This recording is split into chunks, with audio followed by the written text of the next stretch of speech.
आगे मैं आपको नहीं बता सकती, आप भी समझदार हैं। निकाह करने के लिए भी पैसे होने चाहिए। हमारे पास अपना घर नहीं है, रेंट के घर पे हम रह रहे हैं। जिससे हम निकाह करने का सोचेंगे, जिससे फॉर एग्जांपल हम करेंगे, क्या वो घर भी देखते हैं, पैसा भी देखते हैं, लेकिन हमारे पास कुछ सुन लिया तुमने क्या कहा इन बहनों ने?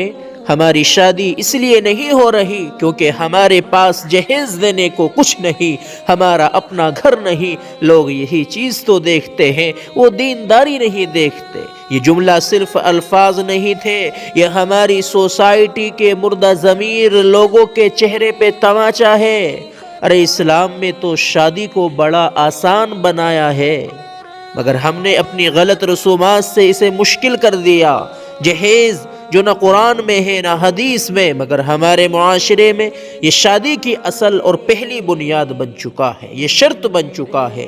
लोग लड़की का दीन नहीं देखते, अखलाक नहीं देखते, हया और किरदार नहीं देखते, बस देखते हैं कि सामान कितना लाएगी, पार्टी कितनी मजबूत है।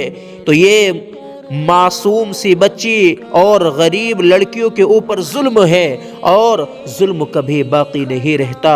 अल्लाह ताला तो कुरान में फरमाता है, वइन तंकिहुल फुक़रा युग़निहुमुल्लाहु मिन फ़ज़लिह।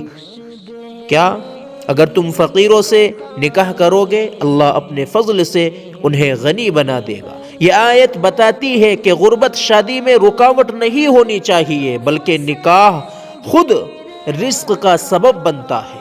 नबी करीम अलैहिस्सलाम ने फरमाया कि निकाह को आसान करो, मुश्किल ना बनाओ।